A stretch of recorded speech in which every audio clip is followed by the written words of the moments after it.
बहुत समय पहले प्राचीन भारत में विक्रमगढ़ नाम का एक राज्य था, जिस पर अत्यंत क्रूर और निर्दयी राजा विकराल सिंह का राज्य था। राजा हर दिन एक नई लड़की से विवाह करता और दूसरे ही दिन अपनी उस नव विवाहिता पत्नी को फांसी पर लटका देता। राजा के इन कठोर और क्रूर फैसलों से उसकी सारी प्रजा बहुत दुखी थी। राजा के मंत्री और दरबारी भी उससे बहुत दुखी थे, पर उनकी इतनी मजाल नहीं थी कि वो राजा के सामने अपनी नाराजगी जाहिर कर पाते या उसे समझाने का प्रयास करते। पूरे राज्य में एक अजीब से भय के माहौल के साथ एक सन्नाटा पसरा रहता। राज्य के लोग जानते थे तो बस इतना कि राजा हर दिन एक नई लड़की से शादी करता है और अगली सुबह उसे मौत के घाट उतार देता है। पर वो ऐसा क्यों करता है, इसके पीछे के कारण को कोई नहीं जानता था। राज्य के दक्षिणी छोर पर घने जंगलों के बीच एक बूढ़ा जादूगर अपनी बेटी सुदक्षिणा के साथ रहता था। वो राजा के कृत्यों से भली भांति परिचित था, इसलिए समय रहते वो नगर को छोड़कर बाहर जंगल में रहने लगा। उसकी बेटी सुदक्षिणा अत्यंत सुंदर, अक्लमंद और साफ हृदय वाली लड़की थी। वह अपने पिता के पास आने वाले हर व्यक्ति की मदद करती थी। अगर कोई बीमार आता तो वह औषधियां बनाकर उसे ठीक कर देती। अगर कोई दुखी आत्मा उसके पास आती तो वह अपनी बातों से उसे सुकून देती। एक दिन जब जादूगर को किसी कार्य से नगर जाना था तो सुदक्षिणा भी जिद करके उस दिन अपने पिता के साथ चल पड़ी। जब दोनों नगर के प्रवेश द्वार पर पहुंचे तभी नगर से रोते बिलखते राजा को बद्दुआएं देते लोग आज फिर से उसके द्वारा फांसी दी गई एक लड़की के शव को उठाए आ रहे थे। बूढ़े जादूगर ने उनको देखा तो उसको सारा माजरा समझते देर न लगी। उसने तुरंत अपनी बेटी को वहां से चलने के लिए कहा,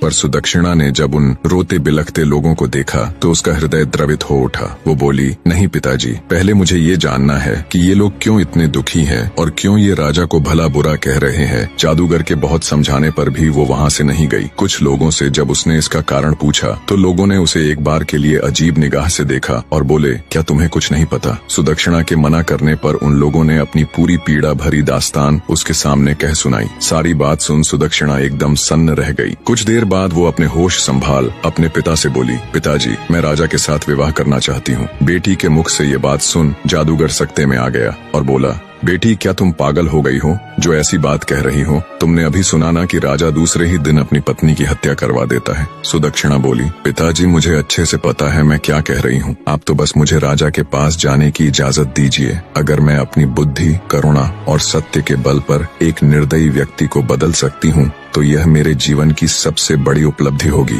वरना एक दिन मरना तो सभी को है और किसी की मृत्यु राजा के नहीं बल्कि उस ऊपर वाले के हाथ में है। बहुत कहने सुनने पर ना चाहते हुए भी जादूगर को अपनी बेटी की जिद के आगे झुकना पड़ा। उसने भारी हृदय के साथ अपनी बेटी को राजा के पास जाने की इजाजत दे दी। पिता से आज्ञा मिलने पर सुदक्षिणा उनको प्रणाम कर एक दृढ़ निश्चय के साथ राजा के महल की ओर चल पड़ी। आखिर क्यों राजा विवाह के एक दिन बाद ही अपनी नव विवाहिता पत्नी को फांसी पर लटका देता था? शुरू से राजा ऐसा क्रूर और निर्दयी नहीं था। वो एक बड़ा ही नेक दिल और प्रजा को चाहने वाला राजा था। जब वो शादी के लायक हुआ तो उसके पिता राजा नंदसेन ने उसका विवाह रूपवती के साथ कर दिया। रूपवती बिल्कुल अपने नाम की ही तरह अति सुंदर स्त्री थी। राजा विकराल सिंह भी उसके रूप का कायल हो गया। वो दिलोजान से अपनी पत्नी को प्यार करने लगा। सब कुछ ठीक चल रहा था, पर फिर एक दिन ऐसा हुआ कि राजा के पैरों नीचे से जमीन खिसक गई। एक दिन राजा कचहरी से सीधा रानीवास की तरफ चला गया। जब वो रानी के कक्ष में पहुंचा तो उसने देखा उसकी पत्नी रूपवती एक गुलाम के साथ इश्क लड़ा रही है। ये देख राजा विकराल सिंह का संसार उजड़ गया। उसने तुरंत अपनी पत्नी और उस गुलाम को जिंदा एक दीवार में चुनवा दिया। रानी रूपवती की मृत्यु उपरांत राजा एक गुमनामी के समुन्दर में डूबता चला गया। उसने सबसे मिलना जुलना बंद कर दिया, कचहरी दरबार जाना छोड़ दिया। बस एक अंधेरे कमरे में ही खुद को बंद रखने लगा। राजा जब भी आंखें बंद करता उसे अपनी पत्नी और गुलाम का वो दृश्य याद आता। समय बीता पर वो दृश्य राजा भूल नहीं पा रहा था। बस वहीं से राजा के अंदर एक राक्षस ने जन्म ले लिया और वो प्रतिशोध की अग्नि में जलने लगा। राजा ने मंजे हुए चित्रकारों को बुलाकर रानी संग गुलाम का वो दृश्य ज्यों का त्यों बनवा लिया और उस तस्वीर को अपने शयन कक्ष में टंगवा दिया। अपनी पत्नी की बेवफाई से राजा इस कदर आहत हुआ कि उसे अब पूरी औरत जात ही बेवफा लगने लगी। उसके दिल में औरतों के प्रति ये नफरत की आग कभी कम न हो, इसलिए उसने उस पल की वो तस्वीर बनवा कर अपने कमरे में लगवा ली। क्रोधाग्नि में अंधे राजा ने फैसला किया कि वो हर दिन एक नई स्त्री से विवाह करेगा और अगले दिन उसको मौत के घाट उतरवा देगा। शुरू में राजा के इस दर्दनाक फैसले को लेकर मंत्रियों ने उसे बहुत समझाया, पर राजा ने किसी की नहीं सुनी। तब से लेकर अब तक राजा निर्दयता और क्रूरता से भरा जीवन जी रहा था। इधर जादूगर की लड़की सुदक्षिणा भी राजा के महल पहुंच गई। उसने महल के पहरेदारों से कहा कि उसे राजा से मिलना है, वो उनकी पत्नी बनना चाहती है। ये सुन पहरेदारों ने उसे अजीब निगाह से घूरा और चुपचाप उसका संदेश राजा तक पहुंचा दिया। राजा भी चक्कर में पड़ गया कि ऐसी कौन पागल लड़की है जो खुद मृत्यु को गले लगाना चाहती है। उसने सेवकों को उसे तुरंत उसके पास लाने का आदेश दिया। सिपाहियों के साथ आती सुदक्षिणा को राजा ने देखा तो वो उसे देखता ही रह गया। उसने आज तक इतनी मासूम और सुंदर स्त्री नहीं देखी थी। उसको देख राजा के चेहरे पर खुशी की मुस्कान आ गई, पर जल्दी ही वो फिर से मायूस हो गया। राजा ने सुदक्षिणा से पूछा, ए लड़की, क्या सोचकर तुम यहाँ आई हो? क्या तुम्हें पता नहीं कि मुझसे शादी करने का मतलब मौत को गले लगाना है? सुदक्षिणा दृढ़ निश्चय के साथ राजा की आंखों में देखती हुई बोली, हे राजा, मुझे आपके बारे में सब मालूम है। सब कुछ जानकर ही आपसे शादी करने का फैसला किया है। राजा विकराल हैरान होते हुए बोला, ठीक है, अगर तुम सब जानती हो और तुम्हारा यही फैसला है तो मुझे कोई एतराज नहीं। शादी की तैयारी करो, हम कल ही तुमसे विवाह करेंगे। राजा और जादूगर की लड़की का विवाह हो जाता है। जादूगर की लड़की सुदक्षिणा एक रानी और राजा की पत्नी बन जाती है। रात में सुदक्षिणा 16 श्रृंगार कर सुहाग सेज पर बैठकर राजा का इंतजार करती हैं। जब राजा विकराल सिंह अपने कमरे में आया और दुल्हन के रूप में सजी हुई जादूगर की लड़की को देखा तो वो उसकी खूबसूरती का कायल हो जाता है। पर तभी उसका ध्यान दीवार पर लगी उसकी पत्नी की तस्वीर की तरफ चला गया। उसको देखते ही राजा गुस्से में तमतमा गया। उसकी सभी यादें ताजा हो गईं।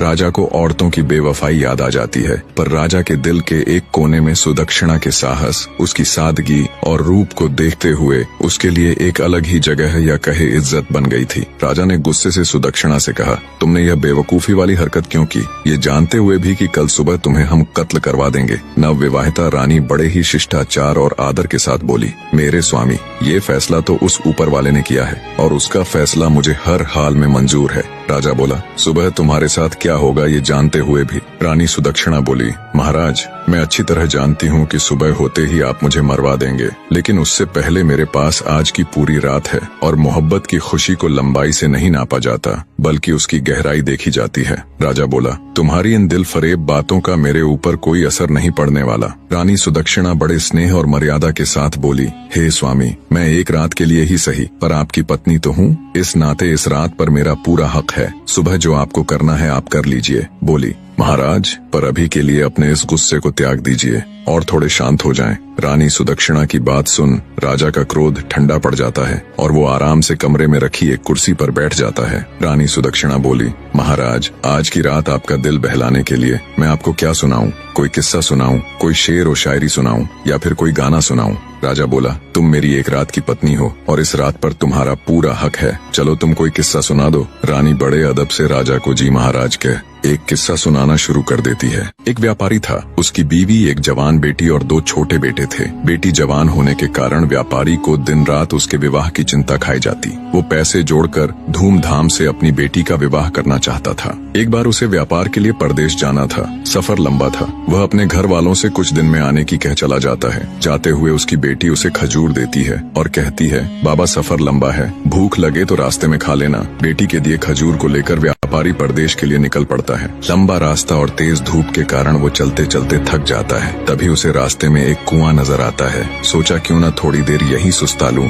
आराम से बैठकर खजूर खा लूंगा और शीतल जल ग्रहण कर लूंगा, फिर आराम से परदेश के लिए निकलूंगा। इसी सोच के साथ वो कुएं के किनारे बैठकर आराम से खजूर खाने लग जाता है। खजूर खाते खाते उसके हाथ से एक खजूर कुएं में गिर जाता है। खजूर जैसे ही पानी में गिरता है, कुएं का बिल्कुल साफ और निर्मल पानी एकदम से खून में बदल जाता है और तभी कुएं के अंदर से गुस्से से भरा एक दैत्य निकल कर आता है। राक्षस की आंखें लाल थीं और उसके हाथों में धार धार तलवार थी। ये सब देख व्यापारी की सिट्टी पिट्टी गुम हो जाती है। मारे भय के वो थर थर कांपने लगता है। दैत्य गुस्से से उस व्यापारी से कहता है, मैं तुम्हें छोड़ूंगा नहीं, अपनी तलवार से तुम्हारे टुकड़े टुकड़े कर दूंगा। व्यापारी पहले ही डरा हुआ था। ये बात सुन वो भय से कांपने लग जाता है और कहता है, हे दैत्य, मैंने तुम्हारा क्या बिगाड़ा है? तुम मुझे क्यों मारना चाहते हो? दैत्य बोला, ए आदमजात, तुमने जो खजूर कुएं में फेंका वो मेरे मासूम बच्चे की हलक में जाकर फंस गया, जिससे उसकी मृत्यु हो गई। व्यापारी बोला, माफ करे दैत्यराज, मुझे आपका बेटा कहीं नजर नहीं आया और वो खजूर मुझसे गलती से कुएं में गिर गया। दानव गुस्से से बोला, हम राक्षस तुम आदमियों को नजर नहीं आते, तुम्हें खजूर खाते हुए एहतियात बरतनी चाहिए थी। अब तुम्हारी मृत्यु निश्चित है, नादानी में हो या जानबूझकर, गुनाह तो गुनाह होता है। अब मैं तुम्हारे टुकड़े कर अपने बेटे की मृत्यु का बदला लूंगा, खून के बदले खून, यही इंसाफ है। आखिर व्यापारी बेचारा मजबूर होकर बोला, हे राक्षस राज, अगर मुझे मारने से तेरा बदला पूरा हो जाएगा तो मुझे मंजूर है, पर मेरी एक शर्त है। राक्षस बोला, कैसी शर्त? व्यापारी भारी हृदय के साथ बोला, मेरे ऊपर अभी बहुत सी जिम्मेदारियां हैं, मैंने लोगों से कर्ज ले रखा है, वो कर्ज अदा करना है और अपनी जवान बेटी की शादी करनी है। एक बार ये जिम्मेदारियां पूरी कर दूं, उसके बाद मैं खुद तुम्हारे पास आ जाऊंगा, फिर तुम बेशक अपना बदला पूरा कर लेना। ये सुन राक्षस सोच में पड़ जाता है। इतनी कहानी कहते कहते सवेरा हो जाता है और रानी किस्सा सुनाना बंद कर देती है। राजा बोला, तुम चुप क्यों हो गई? मुझे बताओ कि राक्षस ने व्यापारी को मार दिया या फिर उसे उसके कहे अनुसार कुछ समय की मोहलत दे दी। रानी बोली, महाराज, रात खत्म तो बात खत्म, अब सुबह हो चुकी है और मेरे मरने का वक्त आ गया है। राजा बोला, लेकिन मुझे कम से कम इतना तो बता दो कि राक्षस ने उसे मारा या छोड़ दिया। रानी बोली, हे राजा, कहानी बहुत लंबी है, पूरी बताने के लिए वक्त की जरूरत है और अब वक्त खत्म हो चुका है। ये सुन राजा सोच में पड़ जाता है। कुछ सोचकर राजा जब अपनी नवविवाहिता रानी से कहता है, तुम चिंता मत करो, हम वक्त को रोक देंगे, हम तुम्हें एक दिन की जिंदगी और प्रदान करते हैं, अब तुम किस्सा सुनाओ। तब रानी बोली, नहीं मेरे सरताज, किस्से तो रातों को सुनाए जाते हैं, सुबह का वक्त हो चला है, आप अपने राजसी कार्य कीजिए, आगे का किस्सा तो मैं रात को ही सुनाऊंगी। ये सुन राजा सोचता है, कितनी ही लड़कियां मेरे पास आईं और मौत के घाट उतार दी गई, सबके चेहरे पर मौत का भय साफ नजर आता था, पर इसके चेहरे पर तो भय नाम की कोई चीज ही नहीं है। खैर, इसका किस्सा मुझे बहुत दिलचस्प लगा है, इसलिए इसकी जान सिर्फ आज के लिए बख्श दी, कल इसका भी वही हाल होगा। राजा वहाँ से चला जाता है और अपने दिन भर के राजसी कार्यों में व्यस्त हो जाता है। इधर रानी हाथ जोड़ उस ऊपर वाले से प्रार्थना करती है, हे मालिक, हे परमेश्वर, मेरे पति को सद्बुद्धि देना, उसके इन पाप कृत्य को क्षमा करना और उसे सही रास्ता दिखाना प्रभु। शाम का वक्त हो जाता है।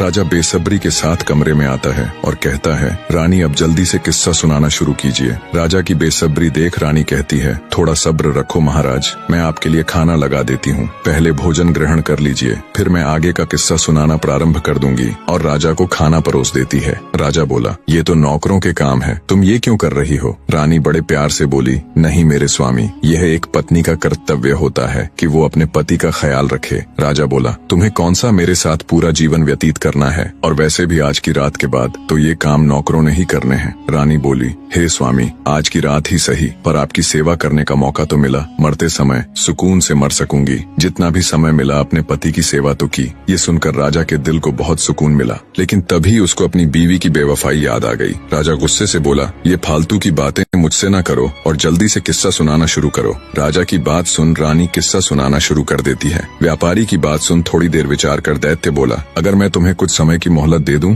तो क्या गारंटी है कि तुम वापस आओगे? व्यापारी बोला, हे राक्षस राज, उस ऊपर वाले की कसम खाकर कहता हूँ कि मैं अपने कामों को अंजाम देकर यहाँ जरूर आऊंगा और खुद को तुम्हारे हवाले कर दूंगा, मेरा विश्वास करो। दैत्य बोला, ठीक है, मैं तुम्हें 40 दिन की मोहलत देता हूँ। व्यापारी दैत्य का शुक्रिया करते हुए अपने घर की तरफ चल देता है। कुछ दिन के सफर के बाद वो अपने घर पहुँच जाता है। व्यापारी को घर आया देख उसके बीवी बच्चे खुश हो जाते हैं। उसकी पत्नी कहती है, स्वामी, आप थक गए होंगे, हाथ मुंह धो ले, मैं अभी आपके लिए खाना लगाती हूँ। इस बार पता नहीं क्यों मेरा दिल बहुत घबरा रहा था, शुक्र है उस ऊपर वाले का, आप सही सलामत घर आ गए। बीवी के मुख से ये बातें सुन अंदर ही अंदर व्यापारी का हृदय पीड़ा से तड़प उठा। सोचा, जब हमेशा के लिए जाऊंगा तो मेरे बीवी बच्चों का क्या होगा। व्यापारी ने कागज के अंदर अपनी जिंदगी के बचे हुए दिन लिखे होते हैं। धीरे धीरे समय निकलता जा रहा था और व्यापारी के जिंदगी के दिन भी। उसने अपनी बेटी के लिए योग्य रिश्ता देख उसकी शादी कर उसे विदा कर दिया। खुशी के साथ साथ व्यापारी अंदर से दुखी भी था, क्योंकि आज उसकी अंतिम रात थी। कल का दिन तुम्हारा आखिरी दिन है, कल वो दैत्य तुम्हारे टुकड़े टुकड़े कर देगा। व्यापारी बिस्तर में पड़ा पड़ा यही सब सोच रहा था। नींद उसकी आंखों से कोसों दूर थी। उसे रह रहकर ये बात खाए जा रही थी कि उसके मरने के बाद उसकी बीवी और बच्चों का क्या होगा। दुखी हृदय के साथ व्यापारी उठकर बैठ जाता है और सिसक सिसक कर रोने लगता है। उसके रोने की आवाज सुन उसकी पत्नी भी उठ जाती है। व्यापारी को ऐसे रोता देख वो घबराकर उससे पूछती है, क्या हुआ स्वामी, आप रो क्यों रहे हो? व्यापारी पहले तो बात को टालने की कोशिश करता है, पर जब उसकी पत्नी ने ज्यादा जोर देकर पूछा तो वो टूट जाता है और सारा किस्सा